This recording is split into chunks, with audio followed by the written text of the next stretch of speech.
سالے سے بھی سلائی ہوئی ہیں فرصت مل گئی صوفیہ سے فارغ ہو گئی ٹھیک ٹھاک کیسی ہے بچی اچھی ہے پیاری ماشاء اللہ ہیں بالکل صوفیہ پھر تو آپ کو بہت پیاری لگتی ہوگی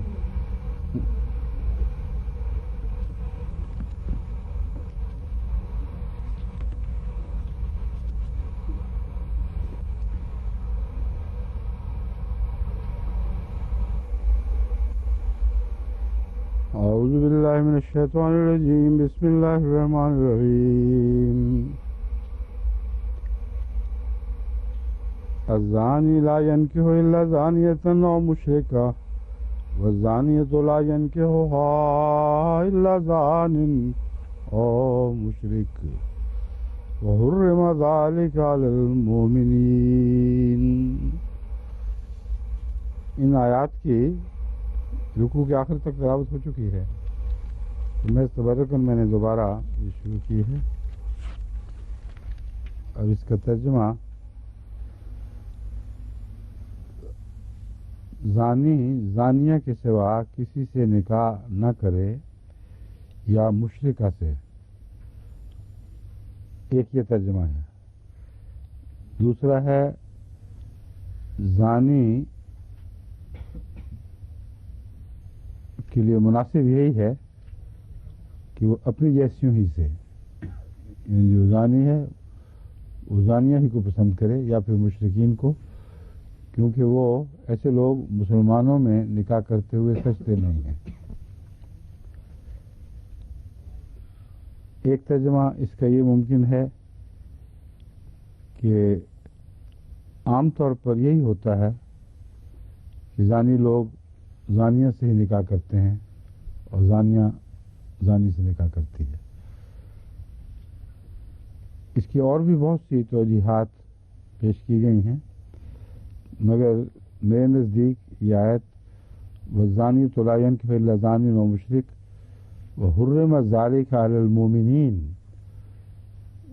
کے جو آخری اظہار ہے اس سے یہ آیت حل ہوتی ہے۔ مطلب یہ ہے کہ اگر تمہارے علم میں ہو، مومن کے علم میں ہو کہ کوئی بد کردار ہے، تو باوجود اس کے کہ قطعی طور پر اس کے خلاف کوئی گواہی ثابت نہ ہو، اس کا فحشا پھیلانے کا تو کوئی حق نہیں، مگر اس کے دل کا کسی کے متعلق مطمئن ہو جانا کہ وہ اس کردار کا مالک ہے، اس کا ہر انسان کو حق کسی نہیں بلکہ بے اختیاری ہے۔ بس بدظنی والی بات الگ ہے، اور بدظنی بھی اگر اپنے دماغ تک محدود رہے اور انسان استغفار کرے اور اس پر اصرار نہ کرے تو وہ اپنی ذات میں بدظنی ان معنوں میں نہیں جن معنوں میں اسلام نے بدظنی منع فرمائی ہے۔ ایک زن کسی حالت پہ پیدا ہوتا ہے، انسان استغفار کرتا ہے، اس کو جھاڑ دیتا ہے اور حسن ظنی کی طرف مائل ہو جاتا ہے۔ مگر جب بیاہ شادی کا معاملہ ہو اور کسی انسان کو علم ہو کہ میں نے کسی شخص سے نبھانا ہے، اس وقت جو اس کے دل کا غالب فیصلہ ہے وہ لازماً اس پر اثر انداز ہوگا، کیونکہ اس نے اپنا مستقبل دیکھنا ہے، اپنے بچوں کا مستقبل دیکھنا ہے۔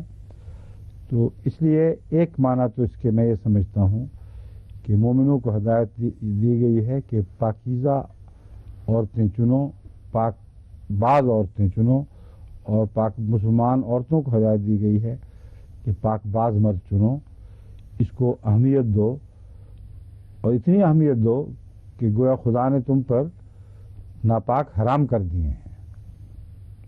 سمجھ گئے؟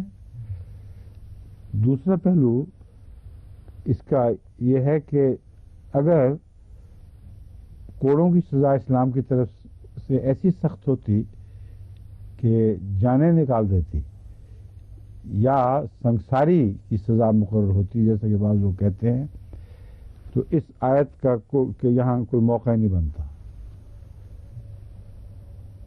زانی زانیہ سے نکاح کرے، اور اس تعلق میں اس کا یہ ترجمہ ماننا پڑے گا کہ ایسا مرد جس کے پر زنا کی حد لگ چکی ہو، یعنی پہلی آیت میں جو گزر گیا ہے، اور ایسی عورت جس پر زنا کی حد لگ چکی ہے، ان لوگوں سے نیک مسلمان مومن مرد اور عورتیں شادیاں نہ کریں۔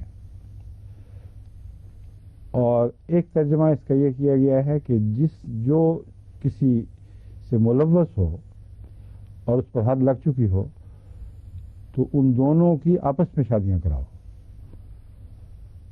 اور الزانی سے مراد وہ مخصوص بدکار ہے جس نے ایک فعل کیا اور پکڑا گیا، اور الزانیہ سے مراد وہ مخصوص بدکارہ ہے جو اس نے وہ فعل کیا اور پکڑی گئی۔ تو ان دونوں کی آپس میں شادیاں کراؤ۔ اور حضرت مسلم موعود رضی اللہ تعالیٰ عنہ کا یہی موقف تھا اس آیت کے متعلق۔ چنانچہ قادیان میں ایسے بعض واقعات ہوئے جن کے متعلق حد ثابت ہوئی، مگر اسلامی حد لگائی نہیں جا سکتی تھی کیونکہ ملکی قانون مختلف تھا، لیکن حضرت مسلم موعود نے یہ فیصلہ کیا کہ ان دونوں کا آپس میں بیاہ کرو، تو وہ ایک قسم کی ان کی ڈیٹنگ بن گئی، اور ڈیٹنگ کے بعد جس طرح بیاہ ہوتا ہے وہ بیاہ ان کا کر دیا گیا۔ لیکن جیسا کہ میں نے بیان کیا تھا، یہ کافی آیت ہے جو مختلف زاویوں سے مختلف تفہیمات کی محتاج ہے۔ دیکھنا یہ ہے کہ اگر ایک زانی شادی شدہ ہو یا ایک زانیہ شادی شدہ ہو اور اس پر حد لگ چکی ہو تو پھر وہ کیسے شادی کر سکتے ہیں؟ اس لیے میں اس سے یہ استنباط کرتا ہوں کہ اس میں امپلائڈ ہے کہ اگر کوئی شادی شدہ مرد اس فعل میں ملوث پایا جائے اور خدا تعالیٰ اس سے پردہ اٹھا لے تو پھر اس کی بیوی اس کے ساتھ نہ رہے، پھر وہ طلاق لے لے۔ اور اسی طرح اگر بیوی ملوث ہو اور سزا مل جائے اس کو تو پھر وہ مرد اس کو ساتھ نہ رکھے۔ یہ ایک قسم کی سزا ہے جس میں طلاق طبعاً اس کی تتبع کرتی ہے اس جرم کی سزا کی۔ تو ان معنوں میں ان دونوں کی پھر شادی ہو سکتی ہے، اس میں کوئی روک نہیں۔ پھر ایک بدکار اپنی پاک بادام بیوی کو چھوڑے، ایک بدکارہ اپنے پاک مرد کو چھوڑے، اور ان دونوں کا پھر آپس میں بیاہ کروا دیا جائے، تو اس صورت میں اس آیت میں کوئی ایسا پہلو نہیں رہتا جو ناقابل حل ہو۔ اور مشرک کا لفظ اب ایک رہ جاتا ہے باقی، اس سے کیا مراد ہے؟ اس سے مراد یہ ہے کہ مشرکین کے کردار کے متعلق کوئی ضمانت نہیں ہوا کرتی، اور مشرکین کے کردار میں اس قسم کی بے حیائیاں عام ملتی ہیں۔ تو اگر یہ بھی تو ہو سکتا ہے کہ وہ شادی کرنا چاہے مگر وہ یہ تو نہیں ڈھونڈے گا کہ زانیہ ڈھونڈوں، جب تک کوئی زانیہ نہ ہو اس وقت تک یہ مرد جو ہے وہ بیٹھا رہے کہ میں دیکھوں کہاں زانیہ پیدا ہوتی ہے تو میرے لیے نکاح کا موقع پیدا ہو جائے۔ مراد ہے کہ مشرکین ہیں، اس موقع پہ تمہیں اجازت ہے، عام حالات میں مومنوں کو تو اجازت نہیں، مگر تمہارے کردار کے نتیجے میں تمہاری طبی ضرورتوں کو خدا پیش نظر رکھتا ہے، اس لیے یہاں تمہیں استثنائی طور پر اجازت دی جاتی ہے۔ اور ظاہر بات ہے کہ اگر ایسا واقعہ ہو جائے تو کوئی شخص اپنی بیٹی ایسے شخص کو نہیں بیائے گا، اور حرم ذالک علی المومنین کہہ کے تو اور بھی زیادہ اس پر پابندی لگا دی گئی، مگر اور دنیا کھلی پڑی ہے تو وہ بے شک کریں۔ اور یہ امر واقعہ ہے کہ بہت سی ایسی شادیاں جو ہوتی ہیں عملاً اس کا پس منظر یہی ہوتا ہے، ایک آدمی جو کردار کا کمزور ہے وہ ایک بے کردار غیر مسلم عورت خواہ مشرکہ عقیدے میں ہو یا عملاً ہو اس کے ساتھ زندگی گزارتا ہے، اور پھر کہتا ہے کہ اب شادی ہو جائے۔ اور جہاں تک جماعت احمدیہ کا تعلق ہے اس میں یہ واقعات نسبتاً کم ہیں، مگر ہیں ابھی بھی، اس لیے جھوٹے طور پر اپنے تقوی کا اظہار کرنا جائز نہیں ہے. لا تزکو انفسکم، قرآن کریم نے جو فرمایا اس میں یہ بات بھی شامل ہے. دکھاوے سے تم اپنے کردار کے بلند بانگ دعوی کرو گے تو یہ جھوٹ ہے، بے معنی ہے، اس کی کوئی حقیقت نہیں ہے. صورتحال کو پیش نظر رکھو، اسی میں اصلاح ہے. حقیقت کو پیش نظر رکھو. تو میں جانتا ہوں میرے پاس ایسے معاملات آتے رہتے ہیں. وہ کہتے ہیں جی ہم نے یہ صاحبہ جو ہیں، یہ صاحب ہیں، دونوں صورتیں پیدا ہوتی رہتی ہیں، انہوں نے مسلمان ہونے کا فیصلہ کر لیا ہے. جب وہ مسلمان ہونے کا فیصلہ کرتے ہیں مجھے سمجھ آ جاتی ہے کہ گڑبڑ ہوگی کوئی نہ کوئی. اور میں نے ایک دفعہ نہیں کئی دفعہ کوشش یعنی عمل یہ آزمایا. میں نے کہا بہت اچھا، الحمدللہ آپ مسلمان ہیں، میں اسلام قبول کرتا ہوں، شادی کی اجازت نہیں دیتا. ایسا غائب ہوئے پھر کہ دور ان کا نشان نہیں ملا. تو یہ ایک معین شرط ہوتی ہے. اور ایک دو ایسے معاملات تھے جن میں مجھے بڑا تعجب ہوا، ان کے لیے دل سے دعا نکلی. ایک لڑکی نے کہا ٹھیک ہے مسلمان تو میں ہوں گی، بہرحال شادی بے شک نہ ہو، مجھے کوئی پرواہ نہیں، کہ اسلام میں نے حق کے ساتھ قبول کیا ہے. اور ایسے مرد بھی بعض نکلتے ہیں. مگر یہ جو آیت ہے یہ تنبیہ ہے ان کے لیے، جب تم مشرکات عورتوں سے، غیر مومن عورتوں سے تعلق رکھو گے تو یہ تعلق ہوتا ہی اس لیے ہے کہ وہ بدکار عورتیں ہیں. ورنہ پاک باز دوستیاں از خود اچانک غیر مذہب کی عورتوں سے شروع نہیں ہو جایا کرتی. تو یہ حکمت سمجھنی چاہیے. تم پر الزام ثابت ہو یا نہ ہو، حد لگے نہ لگے، تم سب سے زیادہ جانتے ہو کہ یہ تمہاری قدر مشترک تھی. تو اس پہ خام خواہ اسلام کا لبادہ اوڑھنے کی کیا ضرورت ہے؟ قرآن نے اجازت دی ہوئی ہے تمہیں اپنے ہم کماش لوگوں سے شادیوں کی، تو کرتے پھرو. تو یہ سارے پہلو ہیں جو میرے نزدیک اس آیت میں پیش نظر رکھیں تو ہماری سوسائٹی کی اصلاح کا امکان بہتر ہو جاتا ہے. والذین یرمون المحصنات ثم لم یاتوا باربعۃ شہداء، جہاں تک مومن عورتوں کا تعلق ہے، اگرچہ کوئی انسان اپنے تحفظ کے لیے اپنے تاثرات کی وجہ سے احتیاطیں تو کر سکتا ہے، مگر اس کو ہرگز حق نہیں ہے کہ کسی عورت کے متعلق کوئی بدظنی پھیلائے اور لوگوں کو اس کے کردار کے متعلق شک میں مبتلا کرے. یہ جو تحفظ ہے خواتین کا، یہ ایسی عظیم تعلیم ہے جو دنیا کے پردے پر کہیں آپ کو اور دکھائی نہیں دے گی. جھوٹ بولتے ہیں کہ اسلام نے عورت کو مقام یہ کیا وہ کیا، محض ڈھکوسلے ہیں جو چرچ نے ایجاد کیے ہوئے ہیں، اس لیے کہ جس شخص پر اسلام کا نیک اثر پڑے اس کو دور کرنے کے لیے عورتوں کو اٹھا دیں کہ دیکھو اسلام عورتوں کے خلاف یہ تعلیم دیتا ہے، وہ تعلیم دیتا ہے. اسلام عورتوں کا تحفظ کرتا ہے، اور پہلی تعلیم جو گزری ہے وہ عورتوں پر دھونس جمانے کے لیے نہیں، کیونکہ برابر کا سلوک ہے دونوں سے بائیں نہیں. اور جہاں تک فحشاء کے روکنے کا تعلق ہے اس میں مردوں سے بہت زیادہ عورتوں کی حفاظت مقصود ہے، کیونکہ ان پر اگر داغ لگ جائے تو ان کی زندگی برباد ہو جاتی ہے.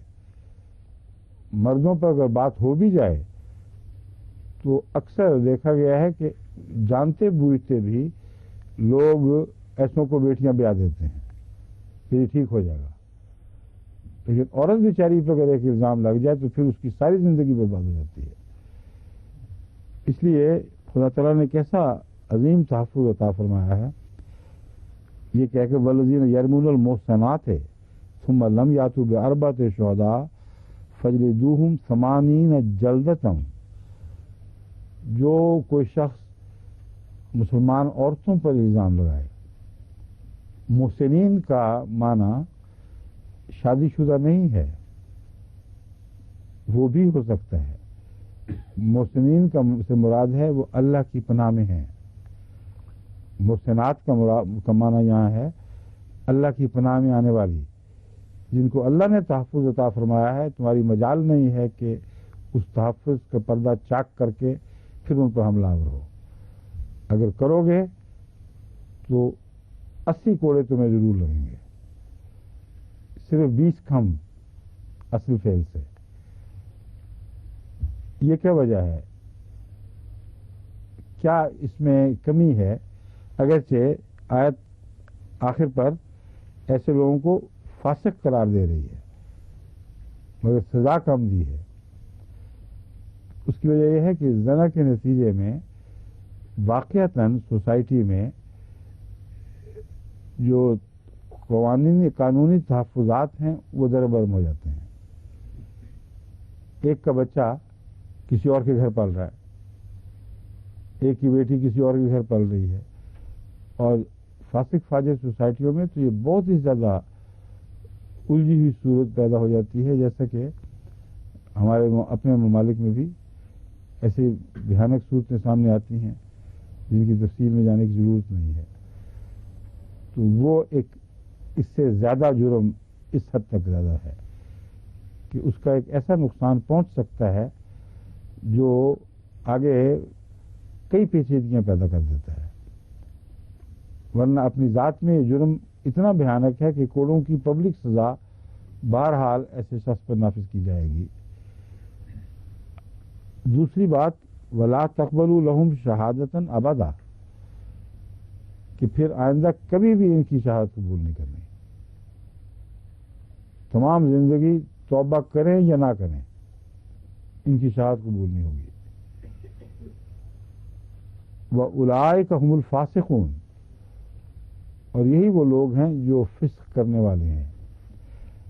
اس کی سزا، سوال یہ ہے کہ صرف عورتوں کے تحفظ کے لیے ہے یا اور بھی وجہ ہو سکتی ہے؟ میرے نزدیک اول تو ہے کہ معصوم عورتوں کے تحفظ کی خاطر ایسا لازم ہے۔ نمبر 2، سوسائٹی کو گندا ہونے سے بچانے کے لیے ضروری ہے،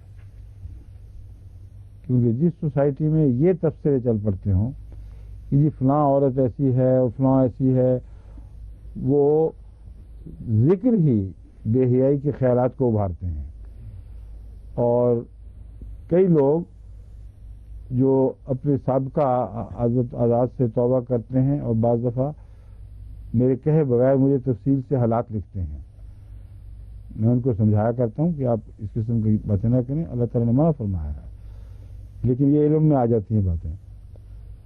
اور یہ عجیب بات میں نے نوٹ کی کہ وہ اکثر سے مراد بہت زیادہ تعداد نہیں بلکہ جتنے کیسز آتے ہیں ان میں سے اکثر ایسے نکلتے ہیں کہ وہ بتاتے ہیں کہ اس طرح ہمیں عادت پڑی کہ بعض دوست بعض بچیوں کے متعلق باتیں کرتے تھے اور اس کے نتیجے میں یہ بات پھیل گئی۔ اور ابھی پاکستان میں ایسا ایک گینگ پکڑا گیا ہے جو بینے ہی یہی کارروائی کرتا تھا، اور عورتوں کے متعلق پہلے ٹیکسی ڈرائیور تھے، وہ یہاں بھی پکڑا گیا ہے، گینگ پاکستان میں بھی پکڑا گیا ہے، ٹیکسی ڈرائیوروں کا گینگ ہے یہاں پاکستان میں۔ لاہور میں ایک گینگ پکڑا گیا جس کا کام ہی یہ تھا کہ عورتوں کو پہلے بہت ہی اچھا اثر ڈال کے اور کالج کا اسمارٹ لڑکا بن کے اس نے تھوڑا سا اس کو اپنے الزام میں پھنسایا اور پھر تصویریں کھینچنی شروع کر دیں اور پھر بلیک میل کرنی شروع کر دی، یہاں تک کہ عملاً ان کو بے حیا بنا دیا اور بے حیائی کے اڈے قائم کر دیے۔ تو قرآن کریم نے جو فحشاء کو منع کیا ہے وہ محض عورت کی عصمت کے تحفظ کی خاطر نہیں بلکہ ساری سوسائٹی کے تحفظ کی خاطر ہے۔ اگر مردوں کے متعلق یہ بات فحشاء ہو وہ بھی تو ہو سکتی ہے، تو کہیں دنیا میں آپ یہ نہیں سنیں گے کہ مرد کی فحشاء کی وجہ سے عورتیں بے حیا ہو گئیں، لیکن عورت کے فحشاء کی خبروں سے مرد ضرور بے حیا ہو جاتے ہیں۔ اس لیے نفسیاتی تفریق ہے جس کو قرآن کریم نے ملحوظ رکھا ہوا ہے۔ تو ان سارے امور کے بعد یہ نتیجہ اللہ تعالیٰ نکالتا ہے کہ ان کی پھر شہادت کبھی قبول نہیں کی جائے گی، اور یہ لوگ ہیں، یہی ہیں جو بد کردار لوگ ہیں۔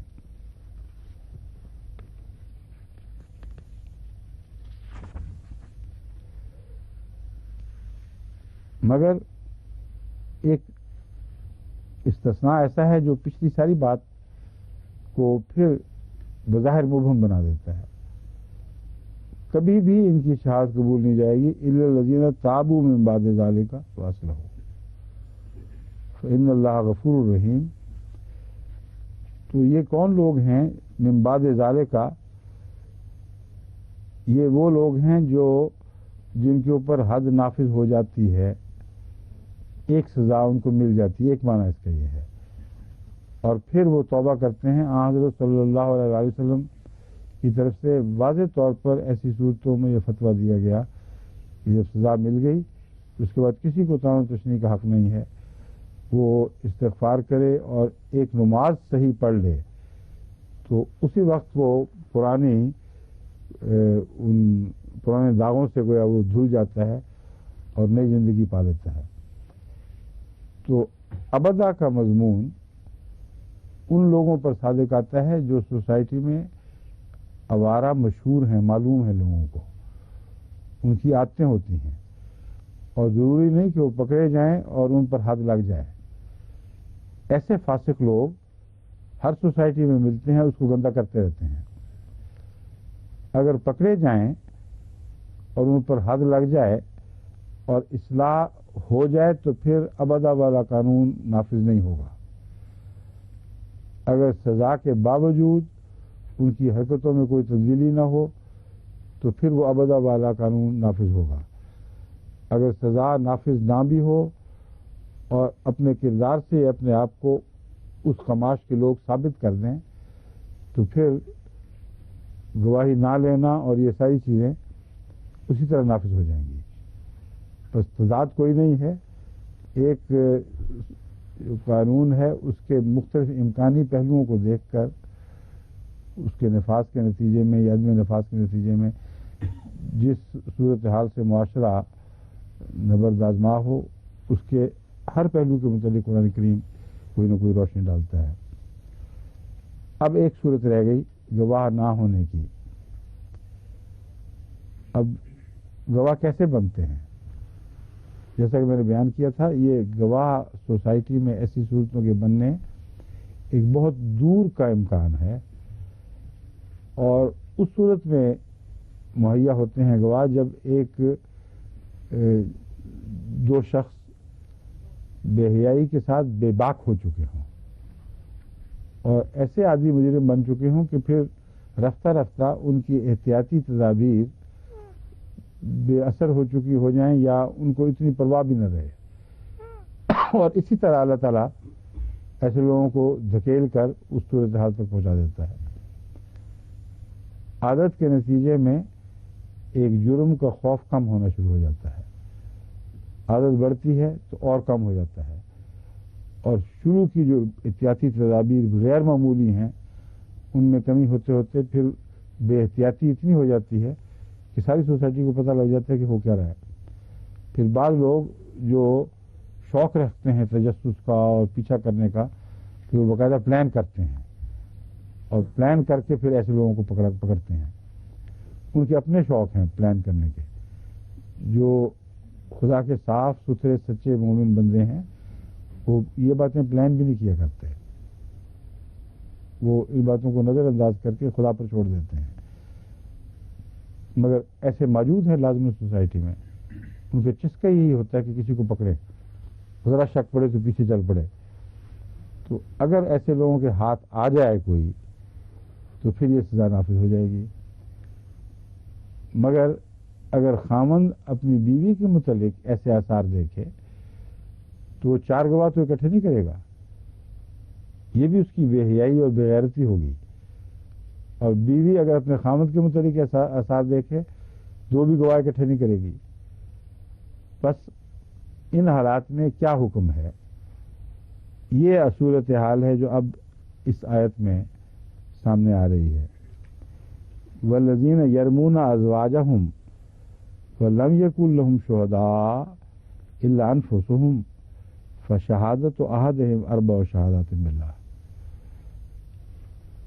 پہلی بات اس میں قابل توجہ یہ ہے کہ یہاں شکوک کی بنا پر لیان نہیں ہوگا، کیونکہ قرآن کریم نے ہرگز یہ نہیں فرمایا کہ اگر تمہیں مرد کو اپنی بیوی پر یا بیوی کو مرد پر شک ہو تو وہ اس کے لیان پر مجبور کرے.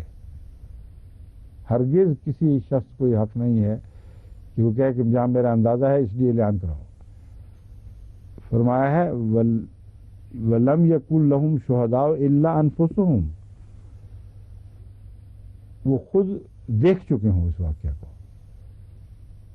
اس کے شاہد ہوں، تب ان کو اجازت ہے کہ وہ باقاعدہ مطالبہ کریں کہ لعان کرو، یا مان جاؤ اور اس کے عواقب کو برداشت کرو، یا پھر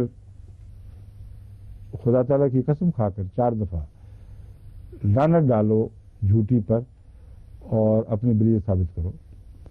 تو یہ لعان اس طرح عام نہیں ہے جس طرح بعض لوگ سمجھتے ہیں. کسی شخص کو ہرگز حق نہیں ہے کہ یہ کہے کہ مجھے لگتا ہے کہ یہ ایسی ہے اس لیے اس کو لعان پر دور کیا جائے.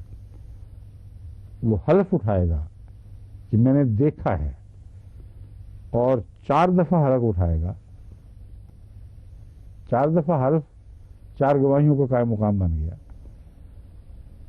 اور وہ یہ حلف اٹھائے گا انہ لمن الصادقین، کہ وہ یقیناً سچوں میں سے ہے. اور پھر 5واں حلف اس کے بعد سزا والا حلف ہے. کہ 4 گواہ ہو جائیں تو سزا نافذ ہوتی ہے، تو اب اس کی جوابی سزا اس پر بھی پڑے گی. والخامسۃ اللعنۃ اللہ علیہ ان کان من الکاذبین. میں یہ کہنا کافی نہیں کہ میں سچا ہوں. 5واں حلف یہ ہوگا کہ مجھ پر خدا کی لعنت پڑے اگر میں نے جھوٹ بولا ہو. ان سب باتوں کے باوجود اس کی بیوی پر سزا نافذ نہیں ہوگی اگر وہ جواباً 4 قسمیں کھا جائے.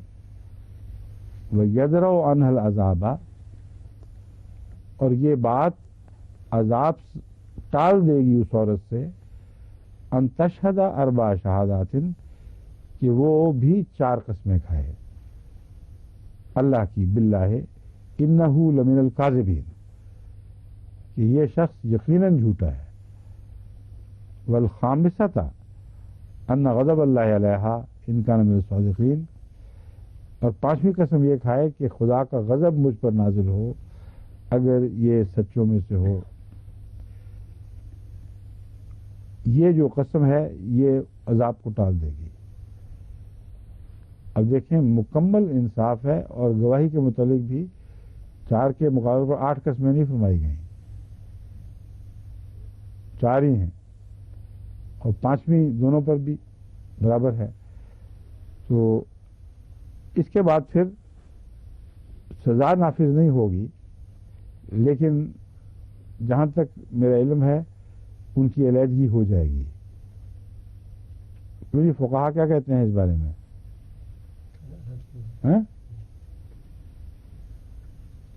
پکا یاد نہیں، آپ کو پکا یاد ہے؟ بظاہر یہی نظر آتا ہے کہ لعان کے بعد پھر میاں بیوی کے طور پر رہنے کا کوئی سوال باقی نہیں رہتا، وہ علیحدگی ہو جائے گی. باقی اللہ تعالیٰ پر ہے یہ کہ وہ کیا فیصلہ فرمائے. آیا معاف فرما دے، یا اس شرک کے نتیجے میں کہ جھوٹ کے ذریعے بچنے کی کوشش کی ہے اس دنیا میں ہی اس کو عذاب کا نشانہ بنائے، یا آخرت میں عذاب کا نشانہ بنائے. یہ سارے معاملات اللہ تعالیٰ پر ہیں. ولولا فضل اللہ علیکم ورحمتہ ان اللہ تواب حکیم، اور اگر اللہ کا فضل اور اس کی رحمت تم پر نہ ہوتے،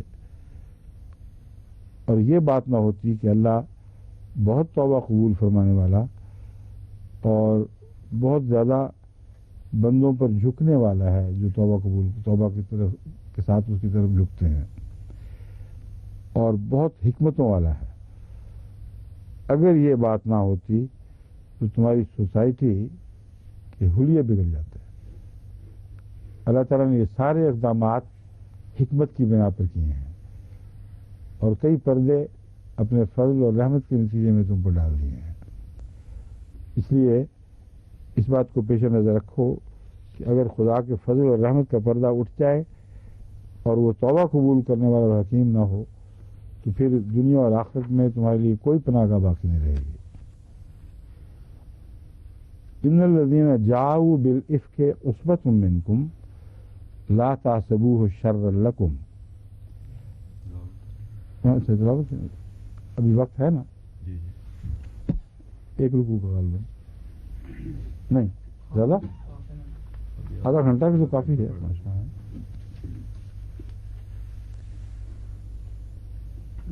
اعوذ باللہ من الشیطان الرجیم، بسم اللہ الرحمن الرحیم. ان الذین جاؤوا بالافک عصبۃ منکم لا تحسبوه شرا لکم بل هو خیر لکم لكل امرئ منهم ما اكتسب من الإثم والذي تولى كبره منهم له عذاب عظيم. لولا إذ سمعتموه ظن المؤمنون والمؤمنات بأنفسهم خيرا وقالوا هذا إفك مبين. لولا جاءوا عليه بأربعة شهداء فإن لم يأتوا بالشهداء فأولئك عند الله هم الكاذبون. ولولا فضل الله عليكم ورحمته في الدنيا والآخرة لمسكم فيما أفضتم فيه عذاب عظيم. إذ تلقونه بألسنتكم وتقولون بأفواهكم ما ليس لكم به علم وتحسبونه هينا وهو عند الله عظيم. ولولا إذ سمعتموه قلتم ما يكون لنا أن نتكلم بهذا سبحانك هذا بهتان عظيم. يعظكم الله أن تعودوا لمثله أبدا إن كنتم مؤمنين ويبين الله لكم الآيات والله عليم حكيم.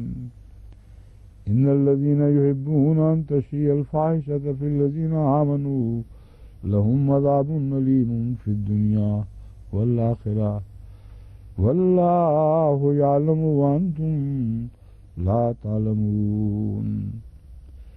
ولولا فضل الله عليكم ورحمته وأن الله رؤوف رحيم.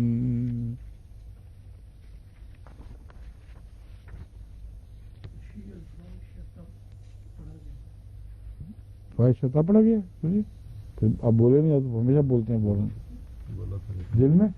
اچھا میں کچھ تھوڑا سا بولا ہوگا انشاءاللہ. ان الذين يحبون ان تشيع الفاحشة في الذين آمنوا لهم عذاب أليم في الدنيا والآخرة. اصل میں جو مضمون ذہن میں ہوتا ہے نا اس کی وجہ سے بعض دفعہ بغیر دیکھے اعراب بدل جایا کرتے ہیں. میرے ذہن میں وہ لوگ تھے جو فحشا پھیلاتے ہیں، تو فاحشتوں پہ میں نے اسی نتیجے میں نصب لگا دی خود بخود، ارادہ تر نہیں بلکہ غیر ارادی طور پر ایمانوں کے پیش نظر. تو اب واضح طور پہ اس میں غلطی لکھنے والے کی بالکل نہیں، بالکل صاف اس پہ پیش لکھی ہوئی ہے.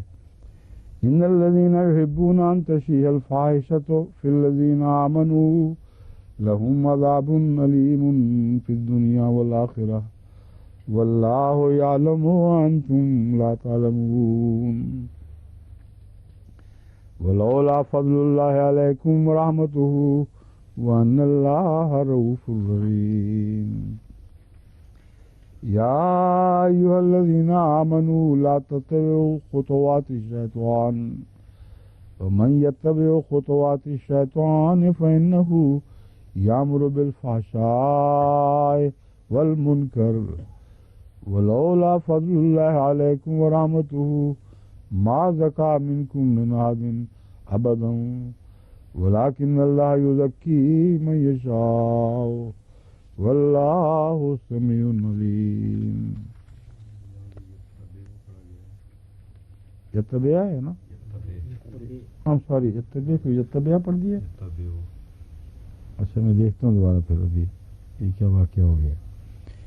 یا ایھا الذین آمنوا لا تتبعوا خطوات الشیطان ومن یتبع خطوات الشیطان فإنه یأمر بالفحشاء والمنکر. یہ تو سبجنکٹو ہے, ظاہر بات ہے, جزمی ہونی چاہیے تھی. جو ایسا کرے وہ ایسا ہوگا. ولولا فضل اللہ علیکم ورحمتہ ما زکا منکم من احد ابدا ولکن اللہ یزکی من یشاء واللہ سمیع علیم.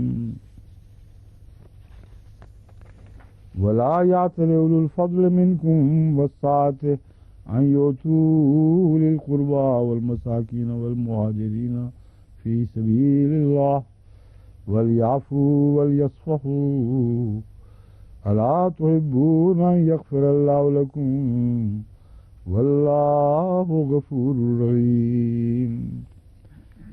إِنَّ الَّذِينَ يَرْمُونَ الْمُحْصَنَاتِ الْغَافِلَاتِ الْمُؤْمِنَاتِ لُعِنُوا فِي الدُّنْيَا وَالْآخِرَةِ وَلَهُمْ عَذَابٌ عَظِيمٌ وَلَهُمْ عَذَابٌ عَظِيمٌ يَوْمَ تَشْهَدُ عَلَيْهِمْ أَلْسِنَتُهُمْ وَأَيْدِيهِمْ وَأَرْجُلُهُمْ بِمَا كَانُوا يَعْمَلُونَ. يَوْمَئِذٍ يُوَفِّيهِمُ اللَّهُ دِينَهُمُ الْحَقَّ وَيَعْلَمُونَ أَنَّ اللَّهَ هُوَ الْحَقُّ الْمُبِينُ.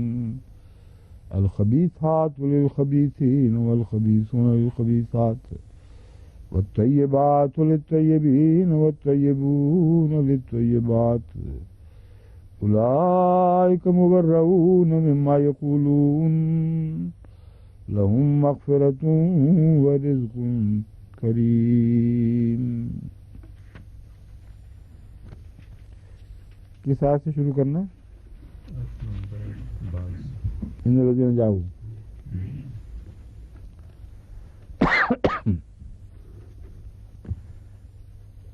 یقین جو وہ لوگ جو ایک جھوٹ گھڑ لائے ہیں تمہیں میں سے ایک گروہ ہے.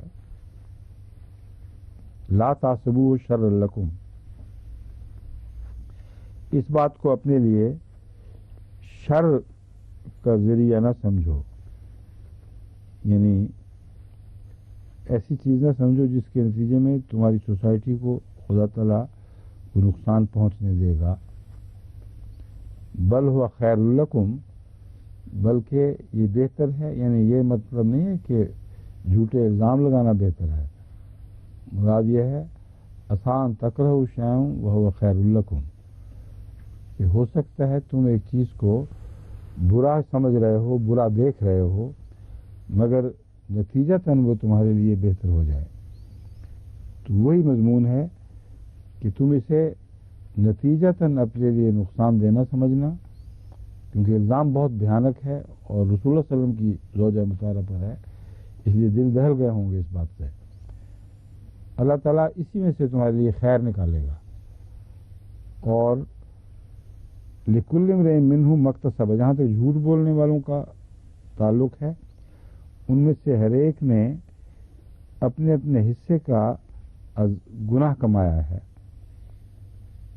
مکتسب من اسم, اس کی جو جزا ہے لکل امرئ منہم, اس کی ان کو جزا اس کے مطابق ملے گی جتنا جتنا انہوں نے گناہ کمایا ہے. اب یہ کیوں, جبکہ جزا معین فرما دی گئی, کوڑے لگانے کی جزا تو معین فرما دی گئی ہے, تو مما اکتسب من الاسم کا مضمون کیوں بیان ہوا ہے؟ والذی تولی کبرہ منہم لہ عذاب عظیم, اس کے لیے بھی کوئی سزا بیان نہیں فرمائی گئی جس نے سب سے بڑا گناہ کمایا. اس کی وجہ یہ ہے کہ یہ آیات جو ہیں یہ بعد میں نازل ہوئی ہیں, اور اللہ تعالیٰ تنبیہ کے بغیر کسی کو نہیں پکڑتا, اور یہ بھی اس کا کمال انصاف اور رؤوف الرحیم ہونا ثابت کرتا ہے. اتنا بھیانک الزام لگایا گیا, لیکن چونکہ قرآنی تعلیم اس بارے میں ابھی نازل نہیں ہوئی تھی, اس لیے اتنے بڑے الزام کو حضرت صلی اللہ علیہ وسلم کی زوجہ پر لگانا بھی قابل مواخذہ دنیا کے لحاظ سے نہیں بنایا. بہت بڑی، بہت عظیم تعلیم ہے اس پہلو سے، اور ملا کا ذہن پہنچ ہی نہیں سکتا ان باتوں کو کبھی. کیسی کیسی عظمتیں ہیں قرآن کریم میں. ورنہ کوئی انسانی بنائی ہوئی تعلیم ہوتی تو رسول اللہ صلی اللہ علیہ وسلم کا جو مقام تھا، اگر انہوں نے خود اپنی طرف سے گڑا ہوتا تو قتل و غارت کا حکم نازل ہونا چاہیے تھا بلا توقع. اس لیے یہ بات، یہ تحفظ ان کو لا علمی کے نتیجے میں ملا ہے، اور خدا کی چونکہ علم میں ہے اس لیے اس کی جلدی کوئی نہیں. اب یہ بھی قرآن کریم کی صداقت کا نشان ہے کہ اگر رسول اللہ صلی اللہ علیہ وآلہ وسلم نے نعوذ باللہ بنایا ہوتا تو وہ تو اپنا انتقام لیے بغیر نہ ٹھہرتے. جن کو پتہ ہے کہ مرنے کے بعد اٹھنے کسی نے نہیں، وہ یہ کہہ کر کیسا چھوڑ سکتے تھے کہ بعد میں مل جائے گا عذاب. کیونکہ جس کو چوٹ لگی ہو وہ تو اس وقت جب کہ چوٹ تازہ ہو بدلہ اتارا کرتا ہے. تو یہ آیت ساری بتا رہی ہے کہ قرآن کریم اللہ تعالیٰ کا کلام ہے، اور بڑا پرحکمت بھی ہے، اور عدل پر مبنی کلام ہے. لولا سمیعتموہ ظن المؤمنون والمؤمنات بانفسہم خیرا، ایسا کیوں نہ ہوا کہ جب تم نے یہ بات سنی، ظن المؤمنون والمؤمنات بانفسہم خیرا، وہ اپنے جیسے لوگوں پر نیک ظن کرتے ہیں. بانفسہم خیرا میں ایک بہت ہی دلکش انداز ہے جو مومنوں کے لیے بھی ایک قسم کا خراج تحسین ہے، یا ان کی طہارت اور پاکیزگی کی داد دے رہا ہے. مومن کو جانتا ہے، مومن کی عادات سے واقف ہوتا ہے. تو فرمایا کہ تم نے اپنے اوپر حسن ظن کیوں نہ کیا. بانفسہم سے مراد یہ بھی ہے، تو اپنے آپ کو جانتے نہیں کہ تمہارے کیسا کردار ہے، کیسی عادات ہیں، تو گویا تم نے اپنے اوپر بزنی کر لی. یہ کیسے ہو سکتا تھا؟ کیوں تمہیں خیال آیا کہ ہم لوگ تو اس کماش کے ہیں ہی نہیں، اس لیے تمہارے لیے بھی جائز نہیں تھا کہ ان باتوں کو قبول کرتے. تمہارا ایک ہی کام تھا، وقالوا ھذا افک مبین، تمہیں کہنا چاہیے تھا کہ یہ کھلا کھلا جھوٹ ہے. ہم جانتے ہیں ہم کون لوگ ہیں، ہماری سوسائٹی سے تعلق رکھنے والی وہ خاتون ہے پاکیزہ، یہ بات ہو ہی نہیں سکتی، تم جھوٹ بول رہے ہو.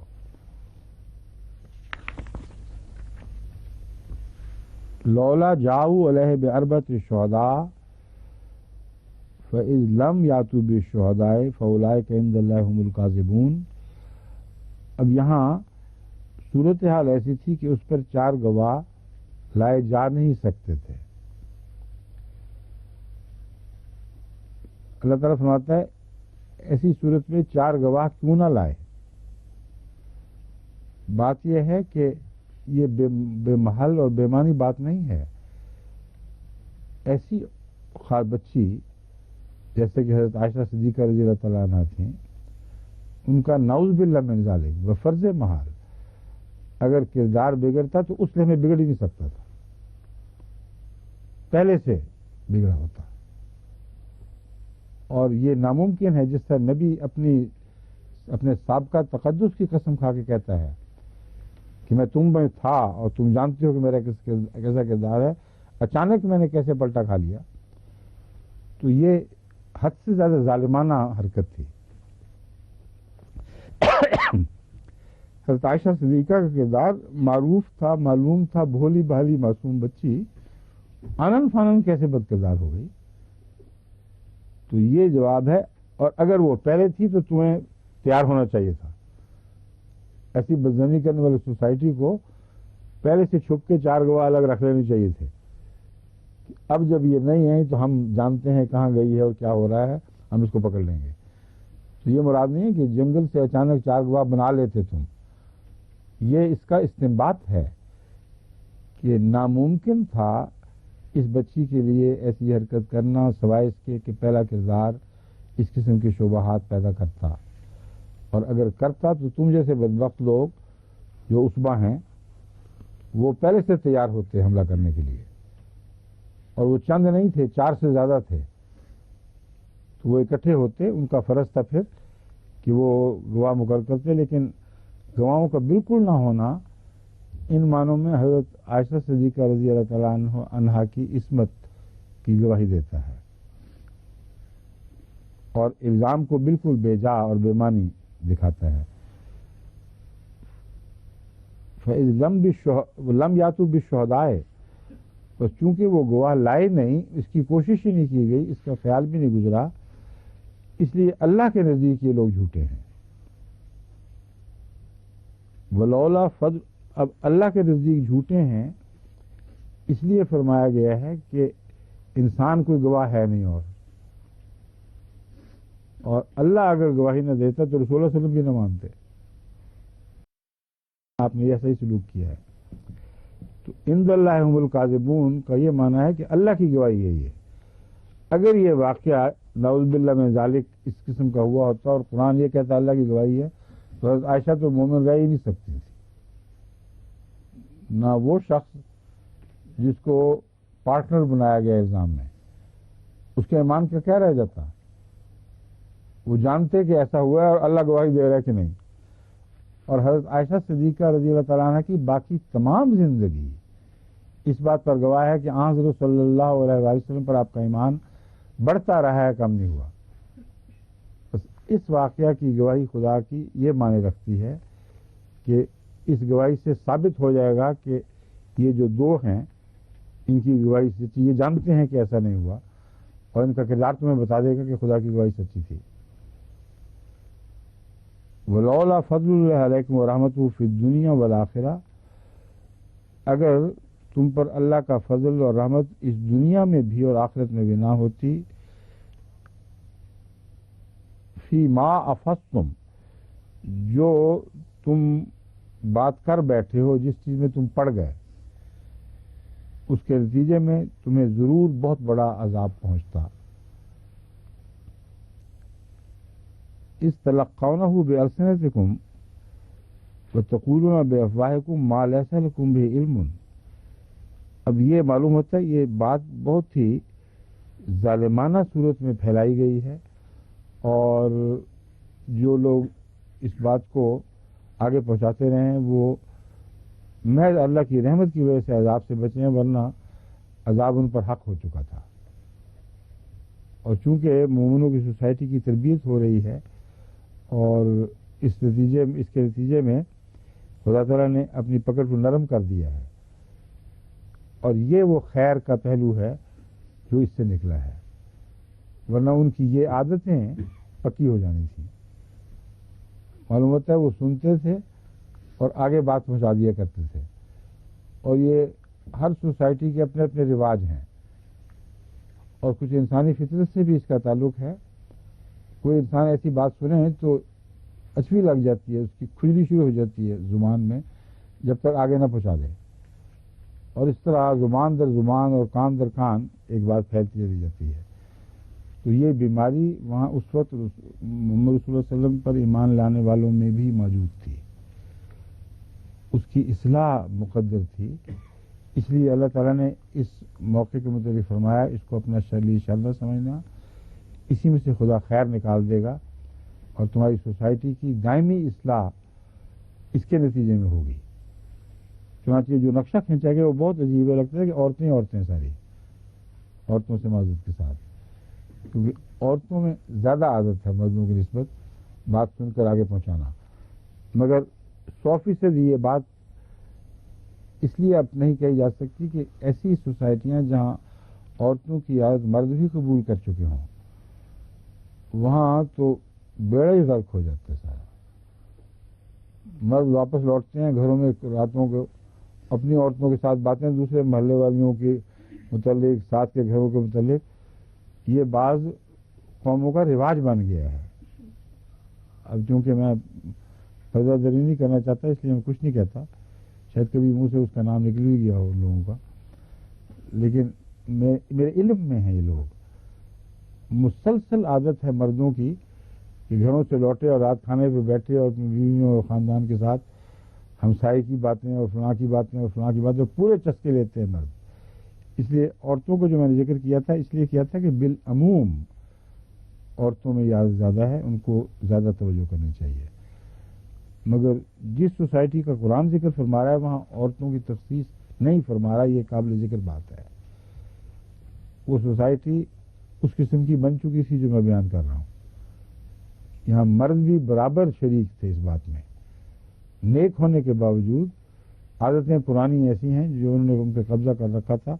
اور نقشہ دیکھیں قرآن کریم کیا فرما رہا ہے, استلقونہ بألسنتکم وتقولون بأفواہکم ما لیس لکم بہ علم. تم زبانوں پر لیتے اور منہ سے اچھال دیتے تھے. کیسا عمدہ نقشہ اور کیسا حقیقت پر مبنی نقشہ ہے ان سوسائٹیوں کا.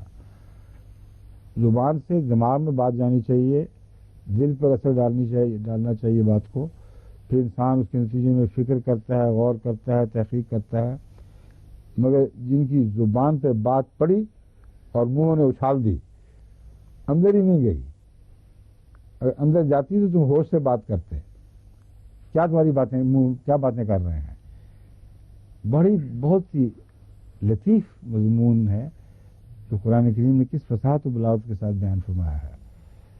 استلقونہ بألسنتکم وتقولون بأفواہکم.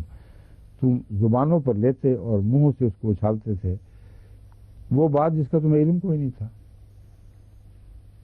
وتحسبونہ ہینا, اور تم اس بات کو معمولی سمجھتے تھے کہ یہ ہوتا ہی رہتا ہے, جو بات سنی آگے ضرور کر دو. وہ عند اللہ عظیم, لیکن اتنی آسان بات نہیں, اتنی ہلکی چیز نہیں ہے. اللہ کے نزدیک یہ بہت ہی کبیر گناہ ہے. عظیم سے مراد یہاں گناہ کبیرہ ہونا ہے. بہت بڑی بات کر گئے ہو تم, کرتے رہے ہو تم. ولولا اذ سمعتموہ قلتم ما یکون لنا ان نتکلم بہذا. یہ کیوں تم نے کہا جب تم نے سنا کہ ہمارا حق نہیں ہے کہ اس بارے میں ہم زبان کھولیں, اس بارے میں ہم کچھ کلام کریں. سبحانہ کا ھذا بہتان عظیم, اے اللہ تو پاک ہے, یہ بہتان عظیم ہے. تو توجہ خدا کی طرف کرنی چاہیے تھی جو عالم الغیب ہے. صرف لوگوں کی بات رد نہیں کرنی چاہیے تھی, مگر یہ بات کیونکہ دل پر پھر بھی زنگ لگا سکتی تھی اور یہ خطرہ تھا کہ تم منہ تو بند رکھتے لیکن دلوں میں یہ زنگ جما بیٹھتے. اس لیے اللہ تعالیٰ نے ایک اور نصیحت یہ فرمائی جو نفوس کی پاکیزگی کے لیے بہت ہی اہمیت رکھتی ہے اس موقع پر. ولولا اذ سمعتموہ قلتم ما یکون لنا ان نتکلم بہذا. بولنے کا ہمیں حق کوئی نہیں ہے, اللہ تعالیٰ نے نہیں دیا. سبحانہ کا, اے اللہ تو پاک ہے. ھذا بہتان عظیم, جہاں تک ہم ہیں ہم تیری پاکی بیان کرتے ہوئے یہی کہیں گے کہ یہ بہتان عظیم ہے, لیکن ہم غلطی سے پاک نہیں ہیں اس بات میں. یہ سبحان کا موقع ہے, ہمیں حق نہیں ہے بات کرنے کا. ہمیں صرف اتنے فرمایا گیا ہے کہ ہم ایسی بات کو بہتان سمجھ کے رد کر دیں. لیکن اگر اس میں ہم نے کوئی غلطی کی ہے تو جانتا ہے, تیرے سپرد معاملات ہیں. ہمارا کام ہی نہیں ہے کہ ان معاملات میں دخل دیں اور اس سے ان کے نتائج نکالیں. یعظکم اللہ ان تعودوا لمثلہ, اللہ تعالیٰ تمہیں نصیحت فرماتا ہے کہ ایسی بات میں ابداً کبھی بھی ایسی بات کو نہ دہراؤ, آئندہ کبھی اس کا ارادہ نہ کرو. ان کنتم مومنین, اگر تم فی الحقیقت مومن ہو. وَيُبَيِّنُ اللَّهُ لَكُمُ الْآيَاتِ وَاللَّهُ عَلِيمٌ حَكِيمٌ, اور اللہ تعالیٰ تمہارے سامنے اپنی آیات کو خوب کھول کھول کر بیان فرماتا ہے, اور اللہ تعالیٰ بہت جاننے والا اور بہت حکمت والا ہے. ان الذین یحبون ان تشیع الفاحشۃ فی الذین آمنوا, یقیناً وہ لوگ جو یہ پسند کرتے ہیں, جن کا شغف یہ ہے کہ مومنوں میں فحشاء پھیل جائے. ان کو اللہ تعالیٰ دردناک عذاب میں مبتلا کرے گا جو دنیا میں بھی ہوگا اور آخرت میں بھی ہوگا. واللہ یعلم وانتم لا تعلمون. تمہیں نہیں پتا کہ خدا کی کیا تدبیریں ہیں، یہ کیا ارادے ہیں، مگر اللہ تمہارے ارادوں کو جانتا ہے اور تمہاری حرکتوں کو جانتا ہے. ولولا فضل اللہ علیکم ورحمتہ وان اللہ رؤوف الرحیم. اور پھر یاد کر رہا ہے کہ تمہاری سوسائٹی کا امن اور خدا تعالیٰ کے فضل کے ساتھ جو کمزوریاں ہیں وہ آخری بد نتائج پر منتج نہیں ہو رہی، یہ محض اللہ کے فضل کے ساتھ ہے. یعنی سوسائٹی کے اندر جو مخفی کمزوریاں ہیں ان کا معاملہ اللہ پر ہے، اور جب تک خدا کی نظر میں ان کا اچھالنا اور باہر نکالنا اور ان میں مبتلا لوگوں کو سزا دینا مقدر نہ ہو، اس وقت تک تم خدا کے فضل اور رحمت کے سائے تلے رہ رہے ہو. اس کا لحاظ رکھنا اور اللہ تعالیٰ کی طرف ہمیشہ متوجہ رہنا. ان اللہ رؤوف الرحیم. یقیناً اللہ تعالیٰ بہت بہت رحم فرمانے والا، شفقت فرمانے والا اور بار بار رحم فرمانے والا ہے. یا ایھا الذین آمنوا. یہ وقت ہے. یا ایھا الذین آمنوا لا تتبعوا خطوات الشیطان. اے وہ لوگو جو ایمان لائے ہو، شیطان کے وساوس کی پیروی نہ کرو. ومن یتبع خطوات الشیطان. اور جو بھی شیطان کے وساوس کی پیروی کرے گا یا کرے، یہاں کرے گا کا معنی اردو میں گا لگانا پڑتا ہے مگر عربی میں گا نہیں ہے. اگر کرے، جو شخص بھی شیطان کے وساوس کی پیروی کرے فإنہ یامر بالفحشاء والمنکر. تو یاد رکھے کہ شیطان ہمیشہ فحشاء اور منکر کا حکم دیا کرتا ہے. بس وہ جو وساوس تمہارے دل میں آتے ہیں یہ شیطانی وساوس ہیں، اور ان کی پہچان یہ ہے کہ تمہیں آمادہ کرتے ہیں کہ جلدی سے بات پھیلاؤ اور سوسائٹی کو گندا کر دو، اور ناپسندیدہ باتیں تمہارے دل میں ڈالتا ہے. تو اتنی واضح پہچان ہونے کے باوجود پھر تم کیوں اس سے بچتے نہیں؟ اور یہ اتنا عام حملہ ہے شیطان کا کہ اللہ تعالیٰ فرماتا ہے ولولا فضل اللہ علیکم ورحمتہ ما زکا منکم من احد ابدا. اگر خدا کا تحفظ تمہیں حاصل نہ ہوتا، اس کا فضل اور رحمت نہ ہوتا، تو یہ شیطانی وساوس کا حملہ بہت ہی خطرناک ہوا کرتا ہے. اندر سے آواز اٹھتی ہے اور اندر ہی اس کو قبول کر لیا جاتا ہے، اندر ہی اس کے اوپر اس کے نتیجے میں زنگ لگ جایا کرتے ہیں. تو فرمایا اس پاکیزگی کا، اس سے جو پاکیزگی کو خطرہ لاحق ہے وہ بہت خطرہ، بہت بڑا خطرہ ہے. اللہ اگر فضل نہ فرماتا اور رحمت نہ کرتا تو تم میں سے کوئی بھی پاک نہ رہتا،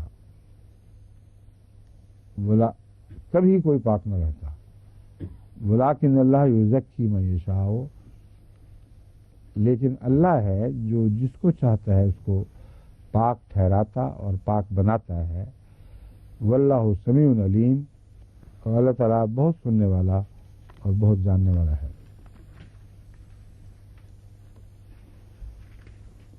اب 23ویں آیت سے ہم انشاءاللہ آئندہ شروع کریں گے. ٹھیک ہے.